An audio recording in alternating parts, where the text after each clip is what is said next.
بسم اللہ الرحمن الرحیم۔ السلام علیکم۔ جب فرعون نے موسیٰ علیہ السلام کو شہید کرنے کا حکم جاری کیا تو ایک شخص جو موسیٰ علیہ السلام کا خیر خواہ تھا وہ دوڑتا ہوا حضرت موسیٰ علیہ السلام کے پاس آیا اور عرض کیا کہ موسیٰ علیہ السلام، فرعون اور اس کے درباری آپس میں مشورہ کر رہے ہیں کہ آپ علیہ السلام کو شہید کر دیا جائے۔ آپ جلد از جلد اس شہر سے نکل جائیے۔ اس وجہ سے حضرت موسیٰ علیہ السلام نے مصر سے ہجرت کرنے کا فیصلہ کیا اور مدین جانے کا فیصلہ فرمایا۔ مدین وہ مقام ہے جہاں حضرت شعیب علیہ السلام رہا کرتے تھے، جو اللہ کے برگزیدہ پیغمبر تھے۔ مدین ایک صحرائی بستی تھی جو حضرت ابراہیم علیہ السلام کے صاحبزادے مدین کی نسبت سے آزاد ہوا تھا، فرعون کی سلطنت کی حدود سے باہر تھا۔ جب حضرت موسیٰ علیہ السلام مصر سے روانہ ہوئے تو آپ کے پاس کوئی سواری نہ تھی اور نہ کوئی ہمراہ تھا۔ راستے میں درختوں کے پتے اور زمین کے سوا خوراک کی کوئی چیز میسر نہ ملی۔ موسیٰ علیہ السلام کئی دن تک تنہا چلتے رہے۔ یہ راستہ موسیٰ علیہ السلام نے کبھی نہیں دیکھا تھا اور حضرت موسیٰ علیہ السلام 8 روز تک مسلسل چلتے رہے۔ آپ علیہ السلام کے پاؤں میں چھالے پڑ گئے۔ اس سفر کے دوران اللہ تعالیٰ نے حضرت موسیٰ علیہ السلام کی مدد فرشتوں کے ذریعے کی۔ فرشتوں نے آپ کو سیدھا راستہ دکھایا۔ ایسے حضرت موسیٰ علیہ السلام مدین پہنچ گئے۔ مدین پہنچ کر حضرت موسیٰ علیہ السلام شہر کے ایک کونے میں جہاں کنواں موجود تھا وہاں تشریف لائے، جہاں شہر کے لوگ اپنے جانوروں کو پانی سے سیراب کر رہے تھے۔ آپ علیہ السلام نے دیکھا کہ ایک گروہ اپنے جانوروں کو پانی پلا رہا ہے اور ان سے علیحدہ 2 عورتیں کھڑی ہیں جنہوں نے اپنے جانوروں کو دور رکھا ہے کہ لوگ پانی پلا کر جائیں اور کنواں خالی ہو تو وہ بھی پانی لے کر اپنے جانوروں کو سیراب کریں۔ کنویں کو طاقتور لوگوں نے گھیرا تھا، اس لیے عورتوں کے لیے ممکن نہیں تھا کہ وہ پانی لیں، لیکن موسیٰ علیہ السلام کو ان خواتین پر رحم آیا جو ایک کنارے کھڑی تھیں اور کوئی بھی ان کے ساتھ انصاف نہیں کر رہا تھا۔ مظلوموں کو ظلم سے بچانا حضرت موسیٰ علیہ السلام کی فطرت تھی، جس کی وجہ سے حضرت موسیٰ علیہ السلام نے فرعون کی سلطنت ٹھکرا دی۔ بیان کیا جاتا ہے کہ موسیٰ علیہ السلام آگے بڑھے، آپ نے وہاں موجود چرواہوں کو پیچھے کیا اور انہیں کہا کہ تم لوگ کیسے ہو جو اپنے سوا دوسروں کا نہیں سوچتے۔ ان لوگوں نے موسیٰ علیہ السلام کو غور سے دیکھا تو وہ لوگ گھبرا گئے۔ لباس سے موسیٰ علیہ السلام قبطی سردار لگ رہے تھے اور جسمانی اعتبار سے آپ لمبے چوڑے طاقتور انسان تھے، لہٰذا چرواہے پیچھے ہٹ گئے اور ڈول موسیٰ علیہ السلام کو دیا اور کہا کہ آپ پانی نکال سکتے ہیں تو نکال لیجئے۔ انہوں نے موسیٰ علیہ السلام کو تنہا چھوڑ دیا۔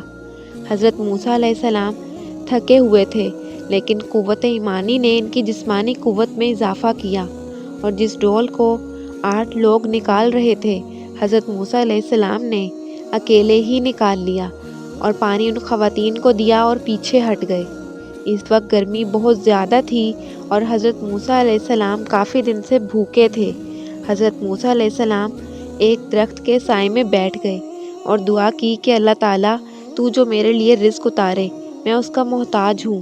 ادھر جب دونوں خواتین گھر جلدی پہنچ گئیں تو ان کے والد نے دریافت کیا کہ میری بیٹیوں آج جلدی گھر کیسے آ گئیں؟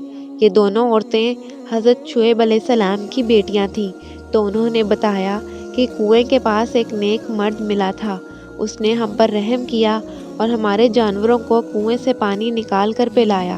حضرت شعیب علیہ السلام نے کہا کہ جاؤ اور انہیں بلا کر لاؤ۔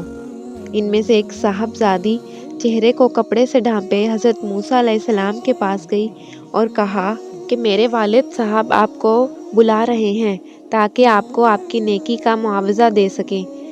حضرت موسیٰ علیہ السلام نے انکار کیا، لیکن جب انہیں معلوم ہوا کہ وہ حضرت شعیب علیہ السلام ہیں تو ان سے ملنے کے لیے چل پڑے۔